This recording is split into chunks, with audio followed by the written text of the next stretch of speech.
말씀은 본문은 초막절을 배경으로 합니다. 사실 요한복음 7장부터 10장 한 중반 정도까지 한 스토리, 초막절을 배경으로 계속 이어지는데, 이 초막절은 이스라엘 백성들이 광야에서 40년 동안 불기둥, 구름기둥으로 인도하신 하나님을 기억하면서 자기 집 옥상이나 마당에서 초막을 짓고 지내던 절기입니다. 7일 동안 이 절기를 보냅니다. 이 절기는 두 가지 아주 시각적인 특징이 있는데요. 하나는 성전에, 예루살렘 그 도시에 23m 정도의 높이의 거대한 금 등대 4개가 세워집니다. 사이드로 이렇게 있는 거겠죠. 전기가 없던 시절이니까 4개의 거대한 등불이 타오르면 예루살렘 온 시내가 대낮처럼 밝아졌습니다. 사람들은 그 불빛 아래에서 춤을 추며 광야에서 그렇게 하나님께서 우리를 지켜주셨지 하면서 불기둥을 추억했습니다. 또 하나의 특징은 이 제사장들이 황금 항아리에 실로암이라는 이 못에 가서 물을 길어와 제단에 붓는 의식을 하게 됩니다. 하지만 오늘 본문의 시점은 그 뜨거웠던 축제가 거의 끝나가는 지점에서 시작이 됩니다. 활활 타올랐던 이 4개의 금 등대 불꽃이 꺼져갔고 실로암의 물줄기도 잦아드는 축제의 끝자락에 본문이 이어지고 있습니다. 오늘 우리는 이 축제의 불빛이 꺼지는 그 자리에서 참빛으로 오신 이 예수님의 3가지 선포와 바리새인 레인의 3가지 반응을 살펴보고자 합니다. 아까 4개 금등대에 불빛이 활활 타오르는 게 초막절이라고 했죠. 그게 꺼져갈 때쯤이 주님은 자신의 정체성을 온 세상에 선언하십니다. 요한복음 8장 12절과 우리가 읽은 9장 5절입니다. 제가 읽어드리겠습니다. 예수께서도 말씀하여 이르시되 나는 세상의 빛이니 나를 따르는 자는 어둠에 다니지 아니하고 생명의 빛을 얻으리라. 내가 세상에 있는 동안에는 세상의 빛이로다. 자, 여러분, 요한복음에서 예수님은 언제나 우리의 그 결핍의 현장에 맞춤형의 이름으로 찾아오셨습니다. 혹시 기억나시나요? 배고픈 군중들에게는 기꺼이 자신을 내가 생명의 밥이다. 목마른 여인에게 나는 물이다. 목마르지 않은 물이다. 7장에서도 생수의 강이다 하며 찾아오셨습니다. 오늘 본문에서도 그렇습니다. 날 때부터 맹인되어 어둠에 갇힌 자 앞에서 그리고 화려했던 초막절의 인공 등불이 힘없이 꺼져가는 그 타이밍에 주님은 기꺼이 우리 수준에 맞추어 나는 빛이다 라는 이름으로 스스로를 계시하십니다. 마치 이 선포는 창세기 1장 3절에 빛이 있으라고 말씀하셨던 그 창조주의 음성인 거죠. 빛이 있으라 하시며 이 세상이 시작된 그 말씀을 다시 하신 것입니다. 태초의 어둠 속에서 첫 번째 빛을 만드셨던 그분이 이제 어둠에 갇혀 과거의 원인만 분석하느라 밤을 지새우는 우리에게 2번째 창조의 빛을 비추고 계십니다. 이제 내가 일하는 생명의 낮이 시작되었다. 이 빛의 은혜는 아무것도 모른다고 고백하는 어린 아이에게만 나타나게 됩니다. 마태복음 11장 25절을 제가 읽어드리겠습니다. 자막에도 있는데 천지의 주제이신 아버지여 이것을 지혜롭고 슬기 있는 자들에게는 숨기시고 어린 아이들에게는 나타내심을 감사하나이다. 이 놀라운 신비는 어린 아이만 깨닫는다고 마태복음에서 말씀하고 있습니다. 자, 나는 빛이다 라고 말씀하신 이 예수님 앞에 바리새인들의 반응을 살펴보겠습니다. 이 장엄한 선포 앞에 바리새인들은 즉각적으로 반발합니다. 우리가 아까 읽진 않았지만 8장에서는 내 증언은 가짜다라고 얘기를 하는데요. 이 바리새인들에게는 빛 그 자체보다 자신들이 만들어 놓은 신앙의 매뉴얼을 더 중요시했습니다.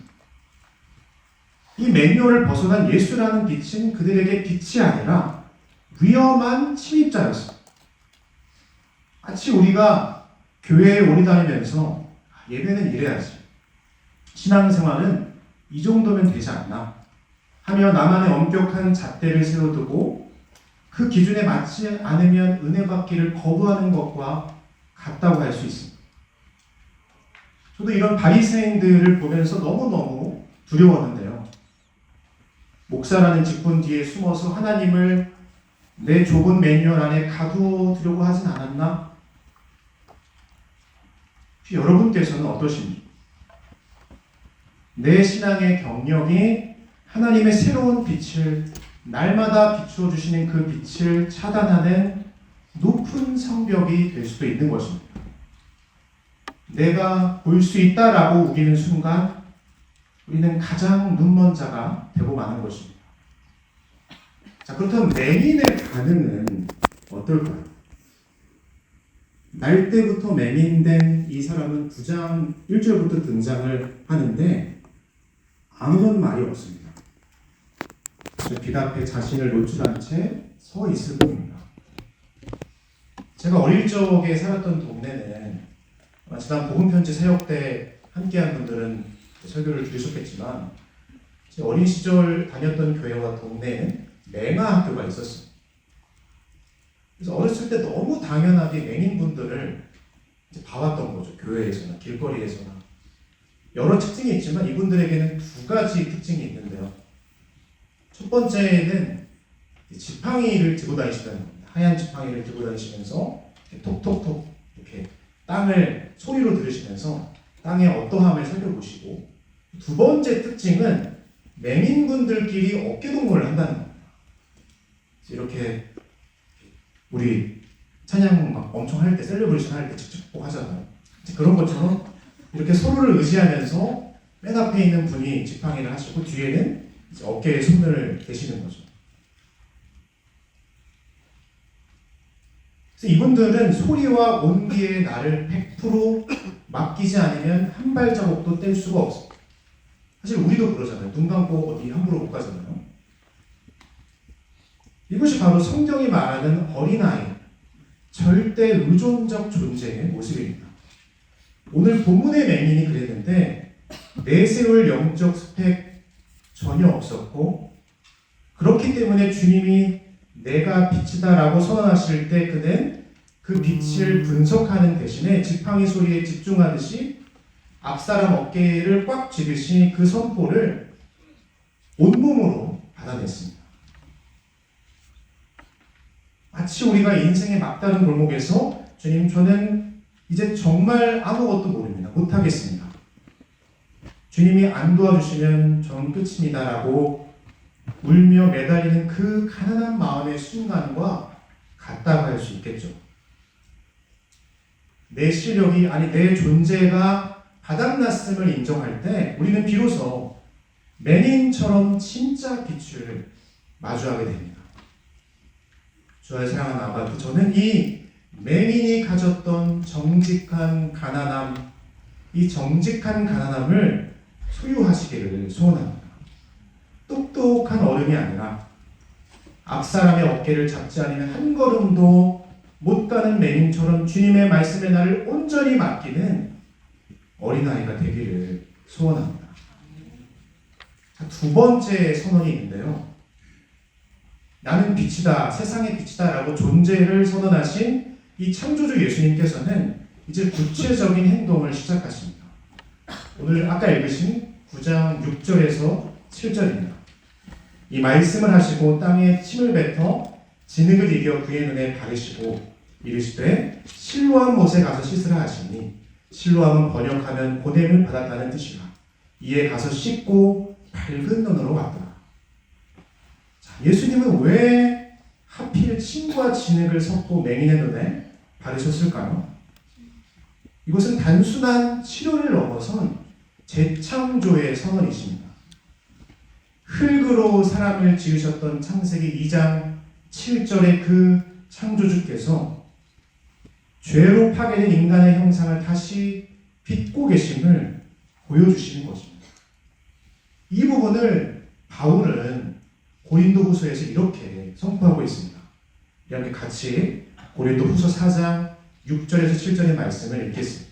시작. 어두운 데에 빛이 비치라 말씀하셨던 그 하나님께서 예수 그리스도의 얼굴에 있는 하나님의 영광을 아는 빛을 우리 마음에 비추셨느니라.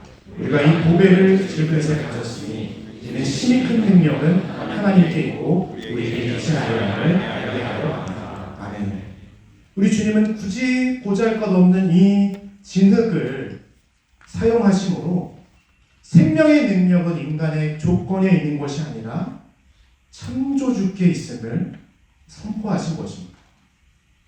그리고 실로암으로 보내신 것은 이제 그림자의 전통인 항아리를 버리고 진짜 생명의 근원인 예수께로 나아오라는 초대인 것입니다.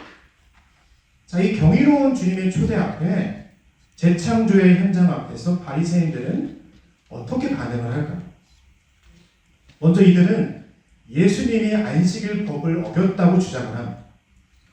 하지만 이것은 명백한 거짓말이죠.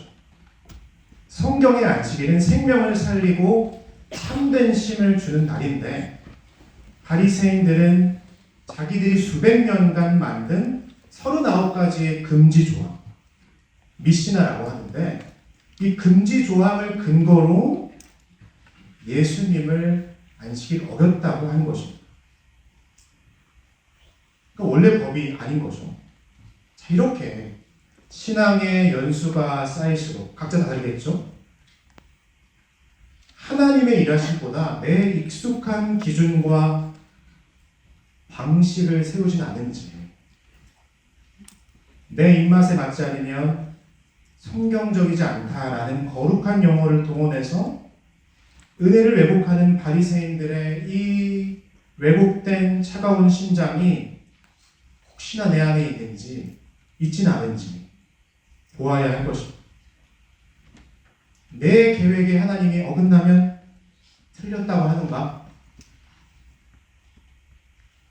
내 기도가 응답되지 않을 때, 내 삶에 고난의 진흙이 발라질 때 우리는 하나님의 선하심을 의심하며 나만의 매뉴얼로 창조주를 정죄하고 있지는 않은가? 주님의 은혜, 일하심을 은혜로 받지 못하고 데이터로 분석하려는 이 교만함이 나를 영적 맹인으로 만드는 것입니다. 자, 그러나 반면 맹인은 창조주의 이 생소하고 분별한 불편한 손길을 그대로 받아냅니다. 실로암에 가라는 이 명령에 그대로 순종합니다. 아주 적지 않은, 가깝지 않은 그 거리를 침에 흙을 바른 그 채로 가서 자신의 지위와 상식에 맞지 않는 이 단순한 명령에 순종하여 나아가게 됩니다. 아주 기괴한 모습으로 실로암에 갔겠죠. 가는 동안에 수많은 사람들이 저 또 구걸하던 사람이 또 저런 이상한 짓을 하네. 조롱을 온몸으로 견뎌내며 지팡이, 그때는 뭐 나무 지팡이겠죠. 톡톡톡 치고 가면서 온 신경을 집중하는 어린아이처럼 하나님의 말씀이라는 유일한 단서를 가지고 실로암을 향하여 가게 됩니다. 주 안에 사랑하는 아바는 이 맹인이 가졌던 그 정직한 가난함을 소유하기를 소원합니다. 내 머리로 내 인생을 해고하고 원인만 찾는 차가운 인생의 분석가가 아니라 비록 지금은 갈 바를 알지 못하고 바랄 수 없는 가운데 있지만 창조주의 손길에 나를 맡기는 주님의 작품을 소원하기를 소원합니다. 그분이 씻으라 하시는 말씀에 실로암으로 달려가 영원한 생명의 시력을 갖기를 소원합니다. 자, 이제 세 번째인데 이 9장의 마지막 부분인데요. 이 39절에서 41절을 같이 읽어보시겠습니다. 요한복음 9장 39절에서 41절입니다. 시작. 예수께서 이르시되 내가 심판하러 이 세상에 왔으니 보지 못하는 자들은 보게 하고 보는 자들은 맹인이 되게 하려 함이라 하시니 바리새인 중에 예수와 함께 있던 자들이 이 말씀을 듣고 이르되 우리도 맹인인가? 예수께서 이르시되 너희가 맹인이 되었더라면 죄가 없으려니와 본다고 하니 너희 죄가 그대로 있느니라. 아멘. 자, 주님은 왜 이렇게 서늘한 말씀을 던지셨을까요? 우리 주님께서는 이 맹인의 눈을 뜨게 하신 사건을 통해 누가 진짜 맹인인지를 폭로하고 계십니다. 창조주가 내 인생을 재창조하려 하실 때 내가 가진 낡은 과거의 연륜과 경험과 자존심으로 그 손길을 거부하는 것이야말로 가장 치명적인 영적 맹목이기 때문입니다. 주님, 우리가 보는 척하는 위선을 버리고 정직하게 내 어둠을 시인하여 생명의 빛으로 건너오기를 간절히 원하십니다. 자, 이 선포에 바리새인들은 또 어떻게 반응할까요? 이거 방금 읽으셨죠? 우리가 맹인인가? 우리도 저 변변치 못한 사람 딱 그 정도인가? 아니라는 얘기죠, 자기들은. 이들은 끝까지 우리는 안다, 본다, 우기고 있습니다. 자신들의 영적인 기원이 어둠에 닿아 있음을 인정하지 않고 스스로 빛을 낼 수 있고 스스로 빛을 관리할 수 있다고 믿었던 이 자기 확신, 이 지독한 자기 확신이 역설적으로 그들을 영원한 어둠 속에 가두어 버렸습니다. 오죽하면 예수님께서 이 바리새인들에게 이렇게 말씀하십니다. 제가 요한복음 8장 44절에서 45절을 읽어드리겠습니다. 너희는 너희 아비 마귀에게서 났으니 너희 아비의 욕심대로 너희도 행하고자 하느니라. 그는 처음부터 살인한 자요 진리가 그 속에 없으므로 진리에 서지 못하고 거짓을 말할 때마다 제 것으로 말하나니 이는 그가 거짓말쟁이요 거짓의 아비가 되었습니다. 내가 진리를 말함으로 너희가 나를 믿지 아니하느니라. 이렇게 회개할 기회조차 잃어버리고 창조주의 빛을 정면으로 거부한 채 그들은 어둠의 자식으로 남겨지는 비극적인 판결을 받게 됩니다. 저는 사랑하는 여러분, 우리가 신앙이 이어질수록 나는 맹인이 아니다라고 우기는 이 바리새인의 오만함이 혹시나 내 자신에게 보이진 않는지 말씀 앞에 조명받아야 됩니다. 이 교만함 때문에 주님이 주시는 이 은혜가 내 삶에 닿지 못한 채 내 죄가 씻기지 않고 그대로 남겨질까 두려워하셔야 됩니다. 내 명석한 이성과 여러 사회에서와 신앙의 경험이 혹시 내 눈의 영적 눈을 가리는 안대가 되고 있지는 않은지, 이 정도면 그래도 버틸만 하지 스스로 속이고 있지는 않은지 마주해야 할 것입니다. 자, 그런데 이 맹인의 반응을 마지막으로 살펴보겠습니다. 이 맹인은 자신의 비참함을 감추지 않았습니다. 그는 출교라는 사회적 사형 선고 앞에서도 이렇게 선포하게 됩니다. 요한복음 9장 30절에서 34절 이렇게 같이 읽어보시겠습니다. 시작. 그 사람이 대답하여 이르되 이 사람이 내 눈을 뜨게 하였으되 당신들은 그가 어디서 왔는지 알지 못하는도다. 하나님이 죄인의 말을 듣지 아니하시고 경건하여 그의 뜻대로 행하는 자의 말은 들으시는 줄 우리가 아나이다. 창세 이후로 맹인으로 난 자의 눈을 뜨게 하였다 함을 듣지 못하였으니 이 사람이 하나님께로부터 오지 아니하였으면 아무 일도 할 수 없으리이다. 그들이 대답하여 이르되 내가 온전히 죄 가운데 나서 우리를 가르치느냐 하고 이에 쫓아내어 내니라. 아멘. 이 이 맹인은 자신의 맹인이었음을 한순간도 잊지 않았습니다. 세상의 울타리에서 내쫓겼을 때 그는 오히려 더 선명하게 창조주를 대면합니다. 그가 가진 것은 성경적 이론, 화려한 신학적 이론이 아니라 내가 맹인으로 있다가 지금 보는 그것이라는 정직한 체험 하나뿐이었습니다. 이제 그는 구걸하던 맹인이 아니라 주님의 기이한 빛을 세상에 비추는 가장 선명한 반사체가 되었습니다. 저는 이 맹인처럼 이 세상의 울타리에 밀려나더라도 우리 아바드의 모든 형제 자매님들께서 주님의 빛을 담아내는 반사체가 되기를 소원합니다. 내 지식으로 하나님을 가두지 않고 오직 비추어주시는 빛 아래에서 주여 내가 믿나이다 라고 고백하는 참된 예배자로 발견되기를 소원합니다. 세상의 조명이 꺼질 때 비로소 나를 찾아오시는 진짜 빛을 독대할 수 있습니다. 결론을 내도록 하겠습니다. 요한복음 9장을 기록한 이 사도 요한은 요한계시록에서 역사의 마지막 장면을 목격합니다. 이 요한복음도 요한계시록도 사도 요한이 썼잖아요.